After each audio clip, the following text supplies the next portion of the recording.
Cerita dibuka dengan adanya seorang pria bernama Ryoma yang bekerja sebagai pegawai kantoran. Suatu hari ia mengalami sebuah insiden sehingga membuat dirinya pun menjadi tewas.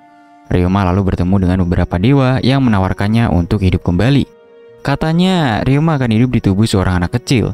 Namun meski begitu, Ryoma akan mendapatkan kekuatan yang kuat dan bisa menggunakan sihir. Ryoma di sini merasa sangat senang karena nantinya ia akan bisa menggunakan sihir. Para dewa juga akan membuat Ryoma bisa menggunakan semua elemen sihir. Akan tetapi Ryoma harus mengembangkan sihirnya sendiri. Ryoma juga diberitahu agar tidak boleh memberitahu siapapun kalau ia berasal dari bumi dan telah berinkarnasi. Para dewa ini ingin agar nantinya Ryoma mengaku hidup bersama dengan nenek dan kakeknya di hutan. Setelah mendapatkan penjelasan tentang dunia barunya, kini Ryoma bersiap untuk dikirim ke dunia tempat ia akan hidup lagi. Namun sebelum itu para dewa memberitahunya, bila nanti Ryoma sampai di kota, ia harus pergi ke gereja agar bisa berbicara dengan mereka lagi. Lalu Ryoma akhirnya telah berinkarnasi di dunia barunya tersebut. Para dewa juga memberikannya sebuah buku agar bisa menunjang kehidupannya, atau bisa disebut sebagai buku panduan gitulah. Di sini Ryoma mendapatkan kekuatan yang besar. Akan tapi karena tubuhnya yang kecil sehingga ia masih harus menyesuaikannya. Ryoma kemudian bertemu dengan slime berwarna biru. Ryoma pun langsung membuka bukunya dan menemukan sihir penjinak. Ia langsung saja menggunakan sihir itu untuk menjinakkan slime tersebut. Hingga akhirnya Ryoma berhasil menggunakan sihir dan menjinakkannya.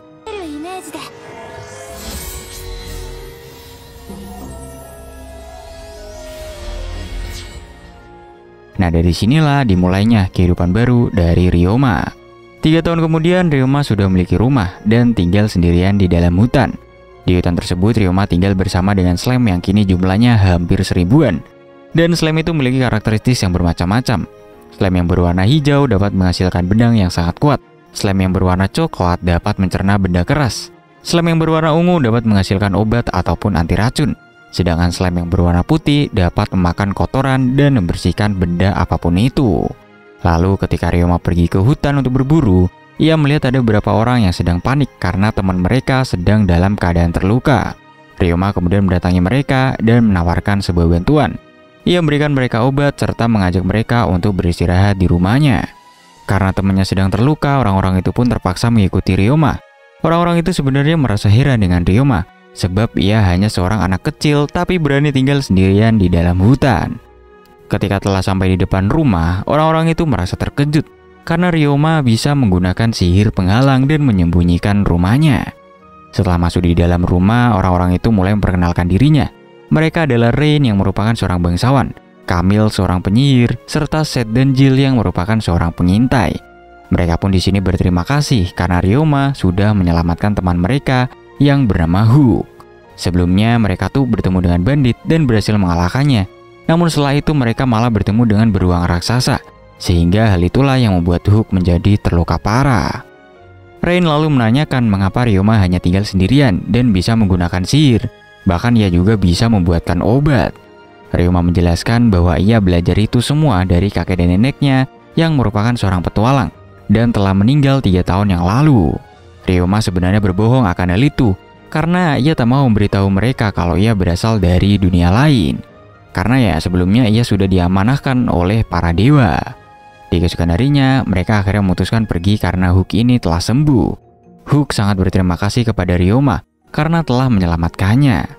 Beberapa hari kemudian, Rain datang lagi ke tempatnya Ryoma. Namun kali ini ia membawa ayahnya yaitu Kane serta istrinya Elisa dan anaknya Eliari. Rain di sini merasa terkejut karena ia melihat Ryoma ternyata memiliki banyak slime. Ryoma kemudian menyatukan semua slime-nya itu sehingga menjadi Big Slime. Mereka kembali terkejut karena Ryoma bisa mengendalikan Big Slime. Elisa mengatakan bahwa sebelumnya tak pernah ada yang bisa untuk mengendalikan Big Slime, walaupun mereka sudah menggunakan sihir kontrak. Ryoma menjelaskan walaupun inti dari Big Slime itu hanya terlihat satu, namun sebenarnya itu adalah gabungan dari ratusan inti slime. Sehingga untuk mengendalikan Big Slime, mereka harus membuat kontrak terlebih dahulu bersama dengan slime-nya satu persatu. Lalu setelah masuk di dalam rumah, Rain mengatakan bahwa sebenarnya mereka memiliki tujuan masuk ke dalam hutan. Selain bertemu dengan Ryoma, mereka juga memiliki tujuan lain, yaitu ada Eliari yang ingin menangkap slime dan membuat kontrak untuk pertama kalinya.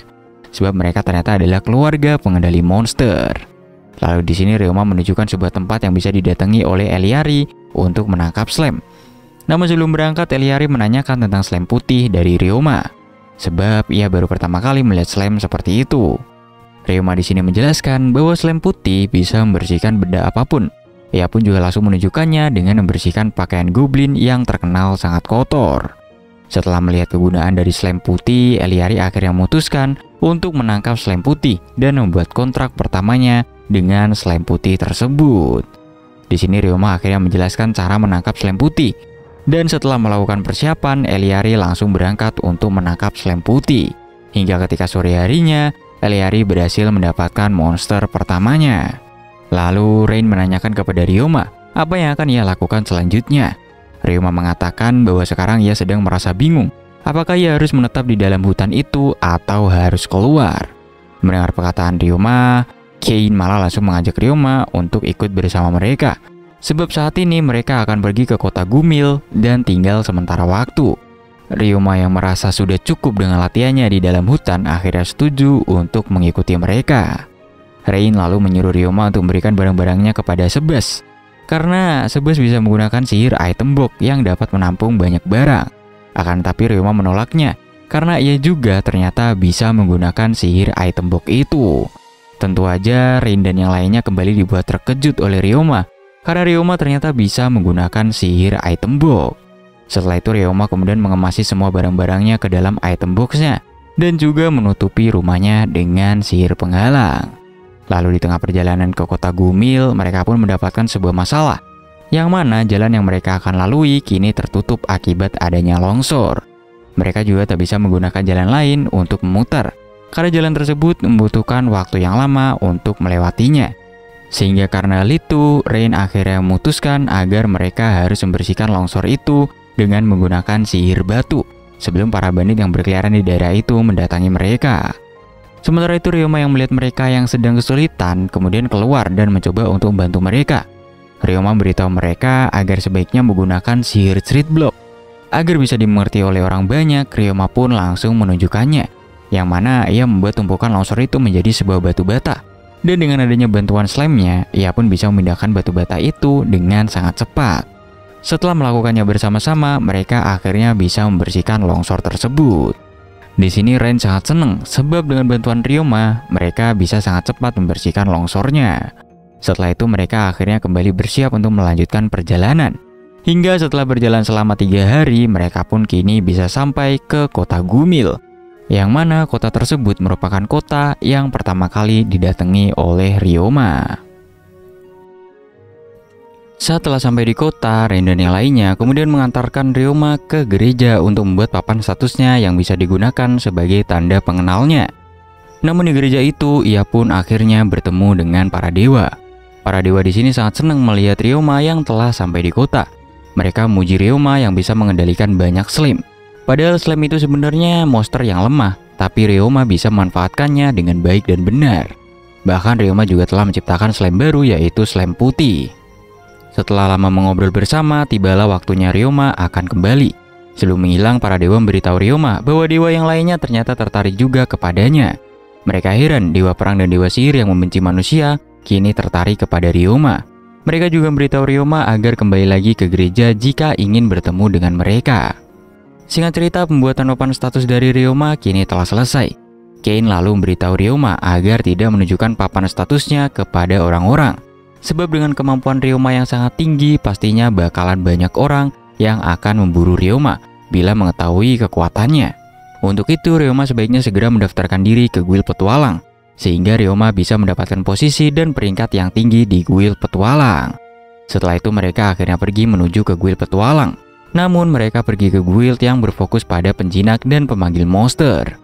Ryoma dan Ellari kini mendaftarkan diri mereka, akan tetapi Ryoma yang hanya mengendalikan monster slime akan kesulitan naik peringkat. Sebab guild tersebut menentukan kenaikan peringkatnya dengan melihat monster yang bisa dikendalikan oleh orang-orang. Kane akhirnya menyarankan agar Ryoma mendaftarkan saja dirinya ke guild petualang, sebab Ryoma sendiri bisa mengalahkan beberapa bandit. Nah, di guild petualang, sebuah keterampilan bertahan hidup dan kemampuan bertempur itu sangatlah penting. Yang pastinya itu akan sangat cocok dengan Ryoma. Namun sebelum masuk ke guild petualang, ada tes yang harus dilewati oleh Ryoma. Ryoma melakukan tes masuk dipimpin langsung oleh ketua guild petualang, yaitu si Morgan. Morgan langsung menyuruh Ryoma menunjukkan kemampuan memanahnya dengan menembak 5 sasaran yang ada di depannya. Ryoma dengan sangat akurat mengenai kelima sasaran itu. Morgan kemudian melanjutkan dengan memberikan Ryoma target yang bergerak. Sebelum itu Morgan menjelaskan bahwa alat yang akan melontarkan target Ryoma itu diciptakan oleh seseorang penembak jitu. Sasarannya itu berjumlah 50 dan anak panah Ryoma juga akan berjumlah 50. Sehingga bila Ryoma ingin berhasil, maka ia tak boleh meleset sekalipun. Ketika Ryoma memulainya, ia menembak semua targetnya tanpa meleset sekalipun. Bahkan Ryoma juga bisa menembakkan keempat anak panahnya sekaligus. Hal itu membuat Rain dan yang lainnya sangatlah terkejut. Morgan yang juga memberikan tes merasa terkejut dengan si Ryoma. Selama ia melakukan tes, hanya Ryoma lah yang berhasil menangkap dan mengembalikan pisaunya itu. Morgan lalu memperkenalkan dirinya kepada Ryoma, yang mana itu membuat Ryoma terkejut karena yang mengawasinya ini adalah pemimpin guild petualang. Morgan menjelaskan kalau itu semua karena Ryoma membawa para bangsawan, sehingga ia yang harus turun tangan langsung memberikan pengawasannya. Di sini Ryoma akhirnya dinyatakan lulus dan kini resmi menjadi seorang petualang. Lalu Morgan pun memberikan kartu petualangnya Ryoma yang sekarang berada di peringkat G. Sebenarnya dengan kemampuan Ryoma itu, Morgan bisa saja menjadikan Ryoma ke peringkat E. Namun itu akan membuat petualang yang lain menentangnya. Sehingga Morgan ingin agar ia harus naik ke peringkat selanjutnya dengan membuktikan kemampuannya sendiri. Setelah itu Ryoma pun pergi untuk melihat misi petualang tingkat G, yang mana ia menemukan misi untuk membersihkan rumah. Ryoma pun langsung saja mengambil misi itu dan bergegas pergi ke rumah kliennya yang bernama Mia. Mia menceritakan bahwa tembok dari tempat pembuangan sampah kota Gumil itu telah jebol, sehingga sampahnya keluar dan masuk ke dalam rumahnya. Mia sudah sangat lama meminta kepada guild petualang untuk membantunya, namun tak ada yang mau untuk mengambil misi itu, sehingga ia senang Ryoma mau mengambil misinya. Di sini Ryoma akhirnya memutuskan untuk membersihkan tempat pembuangan sampah kota Gumil. Ia kemudian mengeluarkan slime coklatnya untuk memakan sampahnya. Setelah itu ia juga kembali ke rumah Mia untuk membersihkan sampah yang ada di sana. Tak lupa juga Ryoma menutup lubang dari tempat sampah yang terhubung ke rumahnya Mia. Melihat rumahnya yang telah bersih membuat Mia sangat senang. Ia bahkan terharu karena selain membersihkan sampahnya, Ryoma juga menutup temboknya. Lalu ketika Ryoma sedang melaporkan misi ke guild petualang, Morgan pun memanggilnya untuk membicarakan sesuatu. Morgan mengatakan bahwa Ryoma sangatlah hebat karena bisa membersihkan tempat sampah itu dengan slime-slime-nya. Untuk itu, Morgan ingin agar Ryoma juga membersihkan toilet yang ada di kota. Sebab pemerintah di kota Gumil telah memangkas gaji para pekerja pembersih toilet. Karena hal itu jadinya tak ada lagi yang ingin membersihkannya, karena ya upahnya yang sangat kecil itu. Di sini Ryoma pun menerima misi itu dan akan melaksanakannya pada di keesokan harinya. Ia kemudian kembali ke tempatnya dan memberitahukan hal itu kepada si Rain. Yang mana Rain di sini langsung menyuruh Sebas untuk menyelidikinya. Karena menurut laporan yang ia terima, anggaran di kota Gumil itu tidaklah berubah. Sehingga kemungkinan besar ada yang telah melakukan korupsi di kota Gumil ini. Keesokannya, Ryoma kemudian memulai pekerjaannya untuk membersihkan toilet umum. Dengan slime-nya tak butuh waktu lama, Ryoma berhasil membersihkannya. Di sini Ryoma melihat slime-nya yang sedang membelah diri karena makan terlalu banyak. Ketika Ryoma membersihkan satu slime itu, ia dibuat terkejut sebab kekuatan anti racun slime-nya udah meningkat. Yang mana slime-nya kini telah kebal terhadap racun miasma. Ryoma akhirnya menyadari kalau di tempat itu ada racun miasma. Ia kemudian segera melaporkannya kepada guild petualang, yang kebetulan pada saat itu ada Rain dan yang lainnya juga. Ryoma langsung beritahu situasinya dan meminta agar guild petualang membantunya, karena ia tak ingin selama sedang membersihkan toilet ada orang yang masuk di dalamnya. Setelah itu Ryoma kembali melanjutkan pembersihan toilet sembari dijaga oleh para petualang yang lain. Lalu Ryoma yang telah masuk ke dalam kini mulai melakukan tugasnya.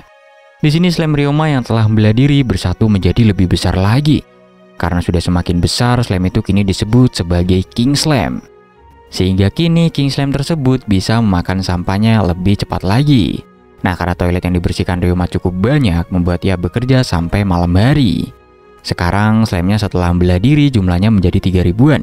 Hal itu membuat pekerjaan Ryoma semakin ringan. Hingga setelah bekerja seharian penuh, Ryoma pun berhasil menyelesaikannya. Para petualang yang ikut menjaga merasa sangat senang. Karena walaupun Ryoma masih seorang anak kecil, namun ia terus bekerja tanpa memikirkan resikonya. Setelah itu Ryoma melaporkan kepada Morgan bahwa semua toilet sudah ia bersihkan. Untuk itu Morgan akan memberikan Ryoma imbalan yang pas bagi pekerjaannya. Ryoma yang akan pulang kembali teringat dengan masa lalunya. Karena di kehidupannya yang sebelumnya, ia bekerja di perusahaan gelap dan juga hampir setiap hari pulang di pagi harinya. Dan dulu ketika ia pulang juga gak ada yang menyambutnya sama sekali. Namun sekarang, Ryoma yang pulang ke tempatnya, kali ini disambut dengan hangat oleh Rain dan keluarganya. Hal itu tentu membuat Ryoma sangat terharu dan langsung menangis dengan kencang. Di keesokannya, Eliari kemudian meminta agar Ryoma mengajarinya menggunakan sihir. Ryoma menjelaskan bahwa jika Eliari ingin menguasai sihirnya, sebaiknya ia harus berpikir kalau ia sedang bermain bersama sihirnya. Dengan begitu, Eliari akan lebih cepat menggunakan sihir. Ryoma pun memberikan contoh dengan membuat kembang api, serta membuat balon dengan sihir airnya. Ryoma juga modifikasi balon itu hingga menjadi sebuah ikan. Setelah mengajari Eliari, Ryoma juga meminta diajari sihir oleh Camille, yang mana Camille pun bersedia dan langsung mengajarinya. Camille menunjukkan sihir api yang ia ubah bentuknya menjadi anak panah. Ryoma di sini pun berhasil menggunakan sihir itu, bahkan memiliki dampak yang lebih besar. Lalu Camille melanjutkan mengajari Ryoma sebuah sihir yang ia ketahui. Namun dengan cepat, Ryoma bisa menguasai semuanya. Bahkan sihir yang menurut Camille itu sangatlah susah, tapi dengan mudah sihir itu digunakan oleh Ryoma. Sekarang Camille tak punya lagi sihir yang bisa ia ajarkan kepada Ryoma. Mendengar hal itu, Sebas lalu menawarkan akan mengajari Ryoma sihir ruang. Sebas kemudian menanyakan selain item box, sihir ruang apa saja yang bisa digunakan oleh Ryoma. Ternyata Ryoma di sini juga bisa menggunakan sihir teleport. Menurut Sebas, jika Ryoma bisa menggunakan sihir teleport, maka Ryoma juga pasti bisa menggunakan sihir tingkat menengah, seperti sihir ward. Jika Ryoma membayangkan tempatnya dengan jelas, maka Ryoma akan bisa berpindah tempat dengan jarak yang sangat jauh.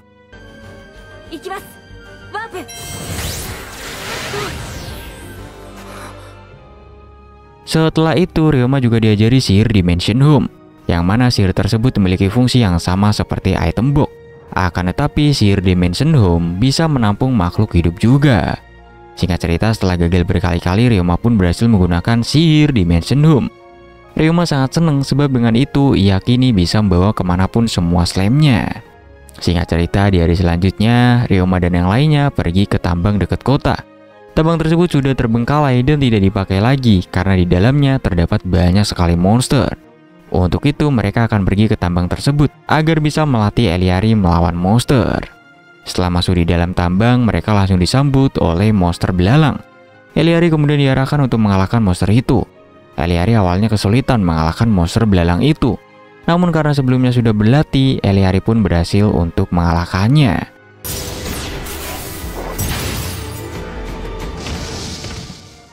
Selanjutnya mereka menemukan 4 monster belalang. Ryoma pun tanpa ragu langsung maju untuk mengalahkan mereka.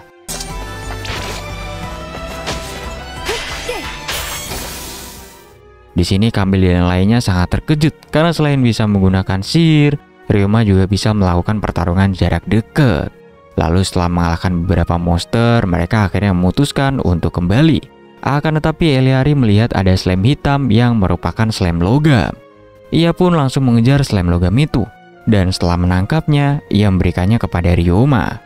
Hal itu ia lakukan sebagai bentuk terima kasihnya karena Ryoma sudah mengajarinya cara menggunakan sihir. Setelah berada di luar tambang, Ryoma tersadar akan sesuatu hal. Ia melihat ada tanah merah dan menyadari kalau sepertinya di tanah itu ada zat besinya. Ryoma di sini kemudian menggunakan sihir alkemisnya dan berhasil membuat sebuah besi. Melihat hal itu, Ken lalu membawa Ryoma menemui Sergei, yang merupakan seorang pedagang dan pemilik dari perusahaan dagang. Ken lalu menunjukkan semua barang yang dihasilkan oleh Ryoma, mulai dari benang jas anti air serta besi yang baru saja ia buat. Ken di sini pengen agar Sergei membantu Ryoma menjual semua barang-barang itu, dan semua keuntungan yang didapatkan harus diserahkan kepada Ryoma terlebih dahulu. Mendengar hal itu membuat Ryoma sangat terharu sebab ia merasa kalau pekerjaannya selama ini bisa dihargai dengan baik. Karena di kehidupannya sebelumnya, seberapa keras Ryoma bekerja, ia sama sekali tidak pernah dihargai oleh bosnya. Setelah itu, Ryoma dan petualang yang lainnya berkumpul di ruangannya Morgan. Morgan memberitahu mereka bahwa ada misi untuk mengalahkan monster yang ada di tambang. Setelah menyetujui misinya itu, Semua petualang pun akhirnya dipanggil untuk bersama-sama membasmi monsternya agar tambangnya bisa digunakan lagi. Ryoma kemudian masuk ke dalam bersama dengan Mia dan yang lainnya. Saat di dalam tambang, Jack menanyakan kepada Ryoma berapa jumlah slime yang telah ia kendalikan. Ryoma mengatakan bahwa sekarang ia telah mengendalikan sekitar 4.000 slime. Hal itu tentu aja membuat mereka sangat terkejut, karena itu merupakan jumlah yang sangatlah banyak. Kemudian Wayland meminta agar Ryoma menghabisi monster yang bisa terbang, sebab di antara mereka semua hanya Ryoma lah yang bisa menggunakan sihir serangan. Jadi ketika mereka berhadapan dengan monster belalang, mereka pun dengan cepat langsung mengalahkannya. Setelah itu mereka pun dihadapkan dengan banyak monster kelelawar. Ryoma lalu meminta agar diizinkan untuk melawan monster kelelawar itu, sebab ia ingin mengalahkan mereka semua dengan sihir barunya, yaitu sihir bom suara. Ryoma kemudian membuat sihir penghalang suara kepada mereka dan menyerang para monster kelelawar dengan sihir barunya itu. Ternyata sihirnya itu berhasil mengalahkan semua monster kelelawar yang ada. Lalu ketika mereka keluar dari tambang untuk beristirahat, Morgan tiba-tiba datang memberikan informasi bahwa di dalam tambang ternyata ada monster goblin dan mereka memiliki jumlah yang banyak, sekitar 500 goblin. Untuk itu mereka akan melakukan misi baru, yaitu misi pembasmian goblin. Para petualang akhirnya bekerjasama melawan goblin yang ada di dalam tambang. Namun goblin yang mereka lawan terus saja bermunculan seperti gak ada habisnya. Para petualang pun mulai kelelahan menghadapi goblin itu. Melihat hal itu, Ryoma lalu menyuruh para petualang untuk menutupi telinganya, sebab ia akan menggunakan lagi sihir barunya itu. Dengan sihir bom suaranya, Ryoma berhasil membuat para goblin tak bisa bergerak. Ia bersama slime-nya kemudian maju untuk menghabisi para goblin. Begitu pula dengan para petualang lainnya ikut membantu Ryoma menghabisi goblin yang tersisa. Lalu setelah mengalahkan para goblin, tiba-tiba saja goblin komando yang merupakan pemimpinnya muncul di depan mereka bersama dengan Hobgoblin. Para petualang mulai panik karena goblin komando sangatlah kuat. Namun dengan bantuan slime yang Ryoma miliki, ia dengan cepat berhasil mengalahkannya. Setelah itu tak ada lagi goblin yang tersisa dan semuanya sudah dihabisi oleh Ryoma. Setelah itu Ryoma kemudian membersihkan pakaian dari Mia dan yang lainnya dengan menggunakan slime putihnya. Hal itu membuat mereka terkejut, sebab noda goblin yang merupakan noda paling sulit dihilangkan, dengan mudahnya Ryoma bisa membersihkannya. Ia mengatakan bila saja Ryoma buka toko pencucian dengan slime itu, maka Ryoma pasti akan mendapatkan keuntungan yang banyak. Lalu ketika keluar dari tambang, Ryoma langsung disambut oleh para petualang yang lainnya. Sebab berkat slime dari Ryoma, mereka masih bisa berhasil selamat. Bahkan slime Ryoma juga menyembuhkan teman-teman mereka. Setelah itu, mereka kemudian kembali ke kota. Saat di perjalanan, Ryoma merasa sangat dihargai oleh para petualang lainnya. Ia menjadi sangat senang karena hal itu sangat berbeda dengan di kehidupannya yang sebelumnya. Singkat cerita, setelah Ryoma telah sampai di tempatnya, Mia kembali mengingatkan kepada Ryoma agar membuka toko pencucian atau laundry. Karena hal itu bakalan benar-benar bisa membuat Ryoma mendapatkan banyak banget keuntungan. Nah, perkataan Mia itu terus dipikirkan oleh Ryoma.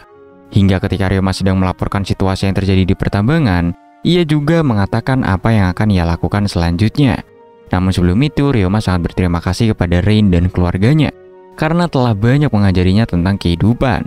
Untuk itu, ia kini memutuskan berpisah dengan mereka dan memilih untuk hidup sendiri agar ia bisa lebih mandiri. Ken dan keluarganya langsung setuju dengan apa yang akan Ryoma lakukan, sebab mereka sudah menduga kalau Ryoma pastinya akan meminta untuk hidup mandiri. Namun Ryoma yang ingin hidup sendiri harus mematuhi beberapa syarat yang diinginkan oleh Ken. Pertama, Ken ingin agar Ryoma selalu mengirimkan mereka surat. Kedua, Ryoma juga harus sering-sering mengunjungi mereka. Ketiga, jika terjadi sesuatu, maka Ryoma tidak boleh sungkan meminta bantuan kepada mereka. Serta bila mereka masih berada di kota Gumil, maka Ryoma harus tetap tinggal di penginapan mereka. Setelah itu, Ryoma kemudian menanyakan sampai kapan mereka akan tinggal di kota Gumil ini. Ken menjelaskan kalau mereka akan tinggal di sini sampai Grill Frog muncul. Nah, kulit dari Grill Frog ini bisa dijadikan sebagai jira, dan organnya bisa dijadikan sebagai obat. Setiap tahunnya, Grill Frog ini selalu berkumpul di danau dekat kota Gumil. Akan tetapi tujuan mereka yang sebenarnya adalah untuk menangkap burung limor. Setiap kali Grill Frog muncul, pastilah burung limor juga akan datang untuk memakannya. Burung limor ini sangat sulit ditemukan, sehingga hanya sedikit orang saja yang bisa menjinakkannya. Lalu Ryoma kemudian memberitahu mereka apa yang akan ia lakukan di kota Gumil ini. Di samping Ryoma yang akan menjadi seorang petualang, ia juga ingin membuka bisnis yaitu toko pencucian. Di sini para pengawal Rain serta pelayannya setuju dengan ide Ryoma tersebut. Karena menurut mereka, toko pencucian Ryoma pasti akan sangatlah laku keras. Kane lalu menyarankan agar Ryoma berbicara dengan Sergei di perusahaan dagang, karena si Sergei ini pasti bisa membantu Ryoma untuk memulai bisnisnya. Sementara itu, Rain meminta agar Ryoma menjaga tambang yang mereka telah bersihkan dari monster. Ia ingin Ryoma terus mengontrolnya agar tidak ada monster lagi yang tinggal di dalamnya. Di keesokannya, Ryoma dan Eriari pergi menemui Sergei untuk membicarakan idenya. Di sini, Sergei sangat setuju dengan ide Ryoma, sebab ide tersebut belumlah pernah ada. Sergei lalu menyuruh Ryoma agar mendaftarkan dirinya di guild pedagang, karena jika Ryoma menjadi anggota guild pedagang, maka bisnisnya pasti akan selalu dibantu. Setelah itu, Sergei langsung mengajak Ryoma pergi untuk menemui ketua dari guild petualang, yaitu Gisela. Di sini, Ryoma langsung menceritakan tentang bisnis yang akan ia dirikan, yaitu toko laundry. Gisela sangat tertarik dengan bisnis Ryoma, dan langsung menyetujui Ryoma yang ingin bergabung ke guild pedagang. Ia juga menunjukkan lokasi yang bagus untuk Ryoma membangun bisnisnya itu. Setelah melihat lokasinya, Sergei juga memberitahu Ryoma bahwa ia juga akan meminjamkan beberapa pegawainya. Ryoma juga meminta agar Sergei menyiapkan semua bahan-bahan yang akan ia gunakan di toko pencuciannya. Di hari selanjutnya, Ryoma mulai merenovasi tempatnya dengan menggunakan bantuan slamnya. Ryoma juga menggunakan si retreat block untuk membuat batu bata. Dan setelah beberapa hari mengerjakannya, kini toko pencucian Ryoma mulai selesai. Ryoma juga meminta Kamil dan yang lainnya untuk membantunya. Serta tak lupa juga Ryoma meminta para petualang untuk mengecat dinding tokonya. Sementara itu, Eliari yang datang melihat toko Ryoma menyarankan kalau sebaiknya di depan toko Ryoma ditanami beberapa bunga agar tidak terlihat sepi. Ryoma dan Eliari akhirnya mulai menanamkan bunga di sekitar toko Ryoma. Setelah itu, Ryoma pun pergi ke gereja untuk menemui para dewa. Namun saat masuk ke dunia dewa, hanya satu dewa saja yang ada, sebab yang lainnya ternyata sedang menikmati liburannya. Tetapi belum lama Ryoma berbicara, waktunya sudah mau habis. Menurut dewa tersebut kemungkinan karena dewa yang lainnya tidak ada, sehingga waktunya hanya sedikit. Dewa itu kemudian beritahu Ryoma bahwa tubuh anak-anak ini itu ternyata mempengaruhi pikirannya, sehingga Ryoma mulai berekspresi seperti anak kecil. Di keesokan harinya, Sergei lalu membawa dua pegawainya yang akan dipinjamkan kepada Ryoma, yaitu Kalung dan juga Kala. Sementara itu, Ryoma kini sedang mempersiapkan makanan untuk pesta peresmian tokonya. Lalu, tak lama dari itu, Sergei dan yang lainnya kini telah sampai di toko Ryoma dan mulai memperkenalkan pegawainya itu. Sergei mengatakan, walaupun kedua pegawainya itu masihlah muda, namun di perusahaannya mereka berdua sudah menjadi wakil manajernya, sehingga Ryoma tidak perlu lagi meragukan kinerja mereka. Ryoma kemudian mulai menjelaskan kepada mereka berdua cara kerja di tokonya, yang mana slamnya lah yang akan membersihkan pakaian yang kotor. Nah, jika pakaian tersebut sudah rapi, mereka berdua tinggal menyerahkannya saja kepada pelanggan. Nah, dikarenakan pencucian mereka ini tidak menggunakan air, jadi pakaian mereka tidak perlu dikeringkan, sehingga pelanggan tidak perlu menunggu lama. Setelah menjelaskan semuanya, Ryoma merasa sepertinya mereka berdua tidak puas dengan pekerjaan yang ia berikan.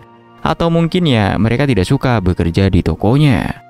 Setelah itu Ryoma menunjukkan gedung asrama untuk para pegawainya yang berada tepat di belakang tokonya. Tak lama kemudian para tamu Ryoma kini sudah datang. Karena semuanya sudah berkumpul, Ryoma mulai menyampaikan sesuatu kepada mereka semua, yang mana ia sangat berterima kasih kepada mereka yang telah membantunya selama ini. Untuk itu, Ryoma ingin agar mereka menikmati pesta yang ia buat.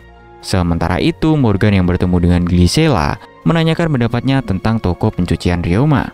Menurutnya, toko pencucian Ryoma pasti akan berhasil. Namun untuk sekarang, ia hanya akan mengawasi Ryoma saja. Akan tetapi ya, jika Ryoma membutuhkan bantuannya, ia pastilah akan membantunya. Di sisi lain, Kalung dan Kala melihat kalau Ryoma sepertinya sangat disukai dan dipercayai oleh orang-orang. Setelah pesta telah selesai, mereka pun langsung minta agar Ryoma mengizinkan mereka bekerja di tokonya. Sebelumnya mereka ini sempat ragu untuk mengikuti Ryoma, karena menurut mereka tidak mungkin seorang anak kecil bisa membuka bisnis dengan slamnya. Akan tetapi setelah melihat kepribadian dari Ryoma dan kepercayaan orang-orang terhadapnya, mereka pun menjadi yakin untuk bekerja di toko pencuciannya Ryoma. Di keesokannya tibalah hari di mana Ryoma akan membuka toko pencuciannya. Ia takut bila nanti tokonya tidak mendapatkan pelanggan, Tapi meski begitu, ia bersama dengan Eliari dan pegawainya mulai mempersiapkan tokonya. Setelah itu, Ryoma izin untuk keluar sebentar ke guild petualang dan menyuruh mereka berdua untuk menjaga tokonya. Karena kemungkinan besar pelanggan masih akan sedikit sebab tokonya masih baru buka. Sesaat tiba di guild petualang, Ryoma lalu mengambil misinya dan bergegas melesaikannya. Setelah ia selesai, ia kembali ke guild petualang dan melaporkannya. Lalu ketika Ryoma kembali ke tokonya, ia malah terkejut karena melihat tokonya yang sangatlah ramai. Ryoma kemudian masuk ke dalam menemui mereka berdua. Para pelanggannya itu ternyata sudah lama menunggu toko Ryoma buka. Sehingga ketika mendengar toko Ryoma sudah dibuka, mereka pun langsung datang bawa pakaiannya. Lalu Ryoma pun menyerahkan tugas tersebut kepada Kala dan Kalung. Sementara ia akan ke belakang mengangkut cucian yang sudah dicuci. Nah, ternyata para petualang juga datang ke toko Ryoma untuk mencuci baju jirahnya. Hingga ketika toko mereka sudah tutup, Ryoma mengatakan kepada mereka berdua bahwa ia tidak menyangka kalau tokonya itu akan sangat ramai. Hal itu membuat ia terkejut karena di luar dari perkiraannya. Bahkan ia sendiri tidak sempat untuk beristirahat. Nah, di sini Ryoma menyadari kalau dia tidak istirahat, berarti mereka berdua juga tidak beristirahat. Jadi ia akan memutuskan untuk menambah pegawai lagi agar meringankan pekerjaan pegawainya saat ini.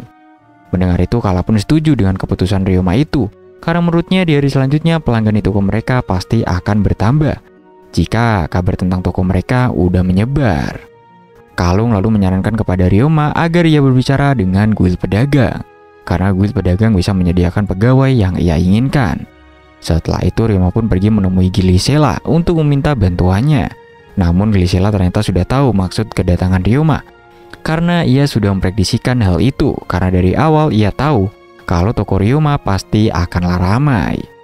Glisela mengatakan bahwa ia akan mengumpulkan beberapa orang untuk Ryoma. Akan tetapi tetap saja yang memutuskan hal itu tetaplah Ryoma sendiri. Di keesokannya Ryoma kembali lagi ke guild pedagang. Glisela kini telah menyiapkan orang yang akan dijadikan pegawai oleh Ryoma. Namun ketika Ryoma masuk ke dalam ruangan tempat orang-orang berkumpul dan memperkenalkan dirinya, orang-orang itu pun langsung terkejut karena ternyata mereka akan bekerja dengan anak kecil. Mereka akhirnya memilih untuk mundur dan pergi meninggalkan ruangan tersebut. Akan tapi masih ada dua orang yang bersedia bekerja di tempatnya Ryoma, yaitu Fei dan Ling. Mereka berdua merupakan ayah dan anak. Namun Ryoma menyadari kalau mereka berdua itu sedang membawa senjata. Mereka berdua akhirnya menjelaskan bahwa mereka dulunya memanglah seorang pembunuh. Akan tetapi karena tuan mereka telah kalah sehingga mereka kini sudah tak melakukannya lagi. Mereka datang dari negeri lain dan mulai mencari pekerjaan di kota ini. Lalu ketika sedang bekerja di tambang, Fei terkena reruntuhan batu sehingga membuat kakinya menjadi patah. Glisela juga menambahkan bahwa mereka memang mantan pembunuh, namun sekarang mereka telah menjadi orang yang baik. Di sini Ryoma yang percaya dengan pilihan Glisela langsung saja menerima mereka sebagai pegawai barunya. Ryoma pun kemudian mengajak mereka ke tokonya.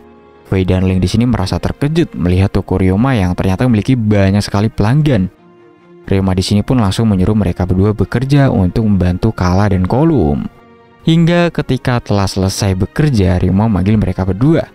Ternyata di sini Ryoma akan menyembuhkan kaki Fei yang patah dengan menggunakan slamnya.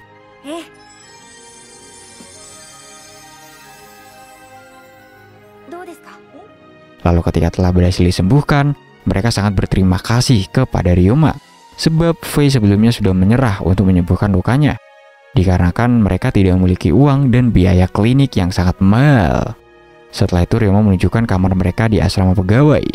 Fei dan Ling sangat senang sebab mereka kini bisa tidur di atas ranjang lagi. Lalu setelah itu mereka kembali ke toko dan melihat penghasilan hari ini. Hasil yang mereka dapatkan ternyata lebih banyak dibandingkan hari sebelumnya. Menurut Kala, itu disebabkan karena kota Gumil ini banyak orang yang bekerja sebagai penambang, sehingga pasti akan semakin banyak yang datang ke toko mereka. Bahkan bisa saja mereka bakal mendapatkan permintaan dari kota lain.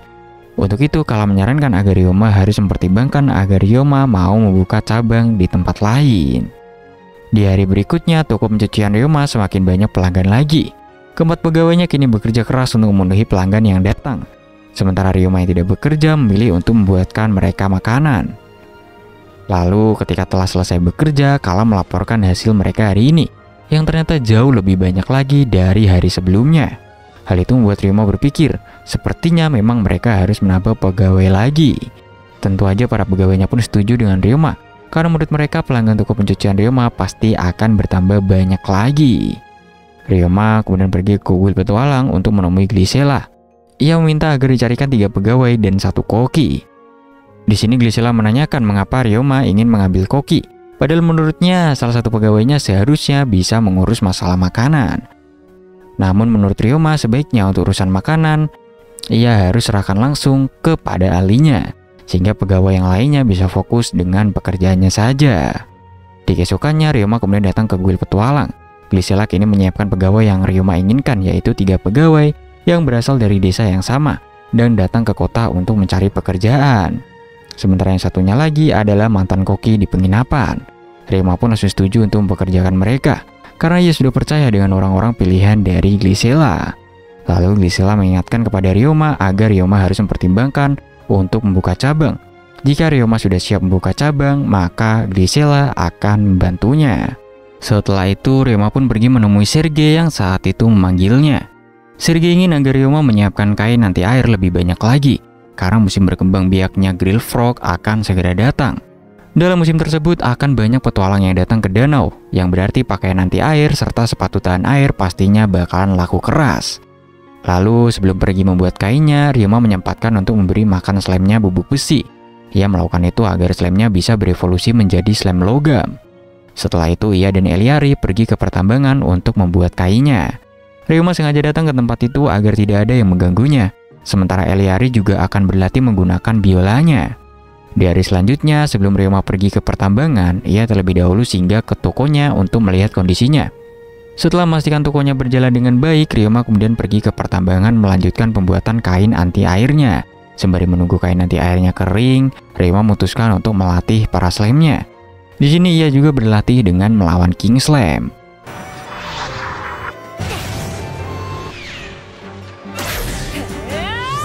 Saat telah selesai berlatih, Ryoma melihat slime yang sebelumnya ia beri makan bubuk besi, yang kini telah mulai berevolusi. Akan tetapi saat memeriksanya, ternyata slime itu tidak berubah menjadi slime logam, melainkan berubah menjadi slime besi. Ryoma pun heran karena slime logam memakan besi juga, namun mengapa slime-nya ini malah berubah menjadi slime besi.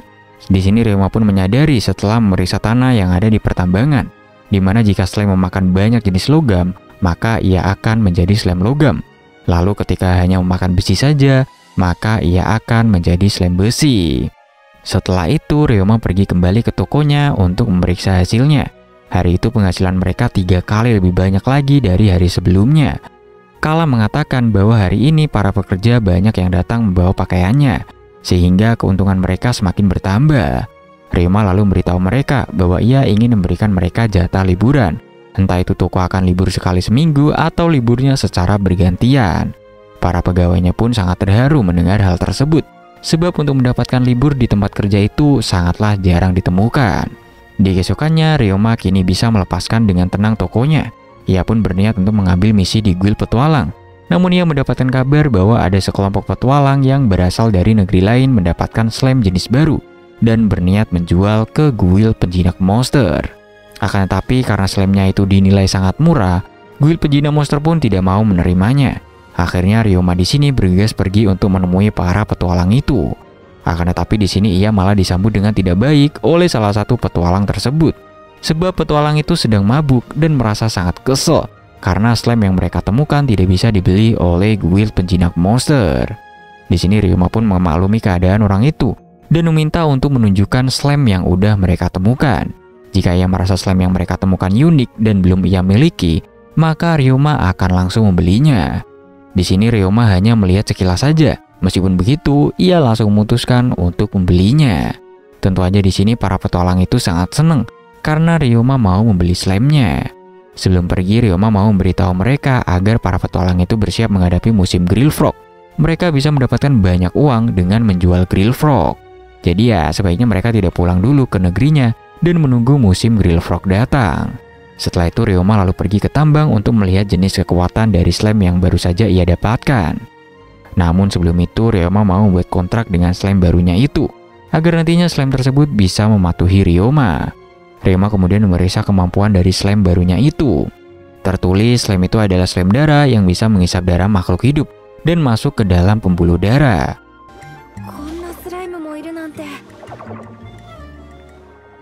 Setelah itu Ryoma dan Eliari diajari sihir tingkat lanjut, yaitu sihir kontrak yang biasa digunakan penjinak monster. Mereka harus bisa membagi perasaannya dengan monster yang dijinakkan, sehingga mereka akan bisa merasakan semua yang ada pada monsternya. Ketika Ryoma mencoba sihir itu pada seekor burung, di sini ia pun berhasil melakukannya dan bisa melihat apa yang dilihat oleh burung tersebut. Lalu saat sedang beristirahat, Rain menjelaskan bahwa setiap penjinak monster mereka memiliki masing-masing kecocokan dengan monsternya sendiri. Menemukan monster yang cocok adalah hal yang dibutuhkan oleh seorang penjinak. Di sini Cain mengatakan bahwa dirinya memiliki kecocokan dengan monster yang bersisik. Rain memiliki kecocokan untuk menjinakkan monster yang berkaki 4. Sementara Elisa memiliki kecocokan dengan monster berjenis serigala. Saat ini ia telah menjinakkan monster serigala sekitar 100 ekor. Ryoma pun merasa kalau Elisa sangatlah hebat. Namun Elisa mengatakan bahwa Cain lah yang lebih hebat. Karena walaupun monster yang ia jinakkan tidak lebih dari 20, akan tetapi setengah dari monsternya itu adalah seekor naga. Setelah itu Ryoma pun pergi menemui Sergei dengan membawa kain anti airnya. Kemudian ia pergi ke kuil petualang untuk mengikuti rapat yang diadakan para petualang. Mereka mengatakan bahwa musim Grill Frog kini akan segera tiba. Untuk itu mereka akan menanyakan sesuatu kepada Ryoma. Mereka ingin tahu di mana Ryoma beli pakaian saat Ryoma sedang membersihkan toilet umum. Sebab jika mereka ingin berburu Grill Frog, maka mereka harus menggunakan pakaian yang susah kotor. Ryoma lalu memberitahu mereka bahwa para petualang bisa mendapatkannya di perusahaan dagang Sergei. Setelah itu Ryoma kembali ke penginapan dan mendengarkan rencana dari keluarga Rain. Karena musim frog sudah tiba, mereka akan pergi ke danau 2 hari lagi. Karena hari itu adalah puncak kemunculan Grill Frog, begitu juga dengan burung lemur. Ryoma kemudian mulai melatih permainan gitarnya, sebab burung lemur sangat menyukai musik. Sehingga untuk bisa mempermudah menjinakkan burung lemur, mereka terlebih dahulu harus memainkan musik untuknya. 2 hari kemudian Ryoma dan yang lainnya kini pergi ke danau. Hari itu terdapat banyak burung lemur, bahkan para petualang yang sedang berburu. Rain lalu menunjukkan kepada Ryoma seorang petualang yang sedang mencoba menjinakkan burung lemur. Namun karena musik yang dimainkan petualang itu tidak bagus, membuat burung lemur akhirnya menyerangnya. Untungnya Ryoma dan Camille berhasil menyelamatkannya. Akan tetapi tiba-tiba saja mereka semua yang berada di danau merasakan sakit karena mendengar sesuatu. Hanya Ryoma sajalah yang tidak terpengaruh dengan suara itu. Ryoma kemudian mencari dari mana sumber suara itu, yang ternyata suara itu dihasilkan oleh salah satu burung lemur. Ryoma pun akhirnya menyerang burung lemur itu dengan menggunakan sihir pelindung, sehingga suara dari burung lemur itu tidak bisa dikeluarkan. Sehabis itu burung lemur kemudian pergi meninggalkan danau tersebut. Ryoma lalu menanyakan apa yang sebenarnya dilakukan burung itu. Cain menjelaskan bahwa burung yang sebelumnya dihentikan oleh Ryoma adalah salah satu dari spesies tingkat lanjut, yaitu burung lemur mimpi buruk. Itu adalah spesies yang sangat langka dan mungkin hanya terlihat sekali dalam 10 tahun. Tidak hanya sihir angin, burung lemur itu bisa menggunakan sihir kegelapan. Dan ciri yang paling menonjol adalah serangan mental yang dikeluarkan seperti barusan. Ryoma lalu teringat kalau kemungkinan ia tidak akan bisa terpengaruh oleh serangan burung itu. Karena sebelumnya setelah meriksa statusnya, ketahanannya terhadap serangan mental sangatlah tinggi. Lalu di sini Camille dan yang lainnya melaporkan bahwa keributan yang terjadi sebelumnya lah yang membuat semua burung lemur menjadi pergi. Lalu karena tak mungkin bisa menemukan sarangnya, mereka pun memutuskan untuk menunggu burung lemur kembali ke danau. Hingga akhirnya setelah menunggu sampai sore hari, burung-burung lemur itu kini telah datang kembali. Ryoma merasa kalau burung lemur sepertinya terus mengawasinya. Ia lalu memberitahu mereka kalau dia pengen berpindah tempat agar tidak mengganggu Eliari. Namun Eliari menolaknya, karena kalau ia nantinya gagal, ia tidak akan menjadikan itu sebagai alasan. Ia juga merasa jika ada Ryoma, ia bisa merasa lebih tenang. Setelah itu Eliari mulai memainkan biolanya. Awalnya burung-burung lemur hanya terdiam mendengar musik dari Eliari. Akan tetapi setelah beberapa saat, burung lemur mulai terhanyut dalam musiknya. Burung-burung lemur itu terlihat sangat menyukai dan menikmati musiknya Eliari. Para burung lemur itu akhirnya datang mendekati Eliari. Melihat itu, Ryoma lalu memberitahu kepada Eliari agar segera membuat kontrak dengan burung-burung tersebut. Tentu aja mereka yang melihat hal tersebut sangat senang, karena setelah sekian lama menunggu, Eliari kini berhasil membuat kontrak. Bahkan Eliari berhasil membuat kontrak dengan 9 burung sekaligus. Setelah itu Ryoma mengeluarkan gitarnya dan mencoba untuk menghibur burung-burung lemur yang lainnya.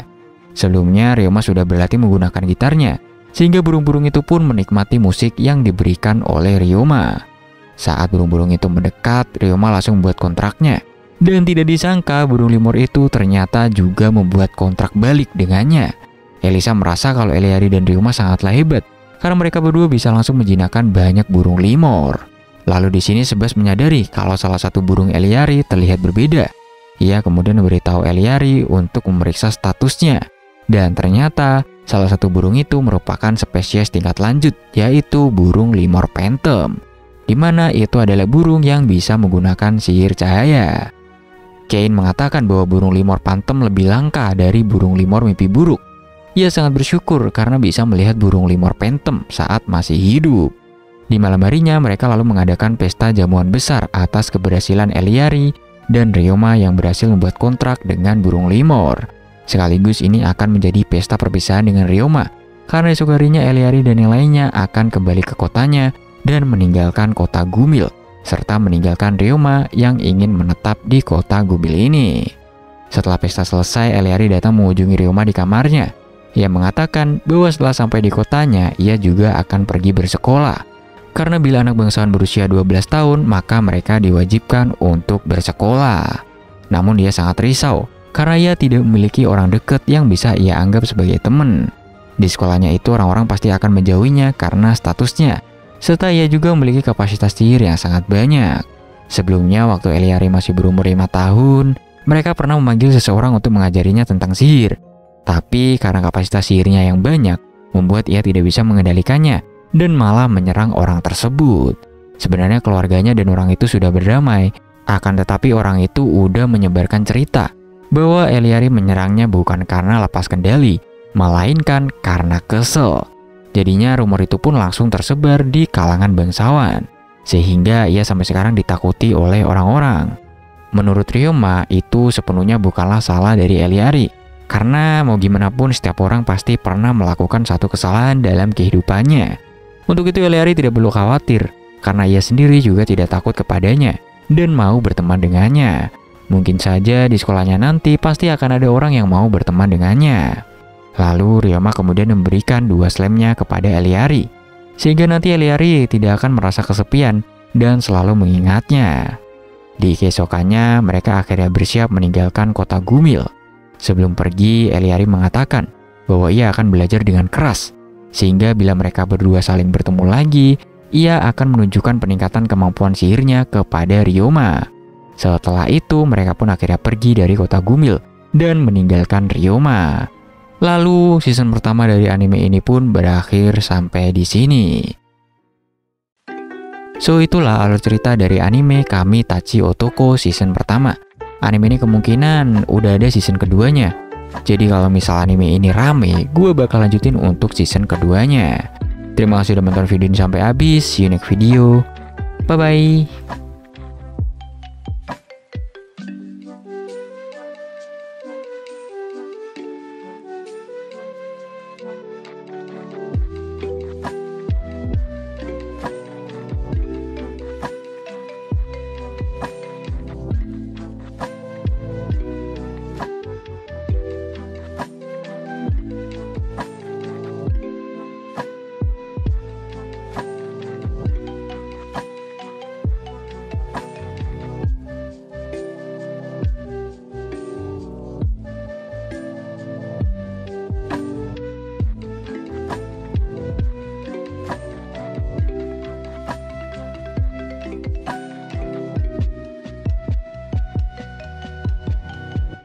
Kimi wa どうせ君だよ。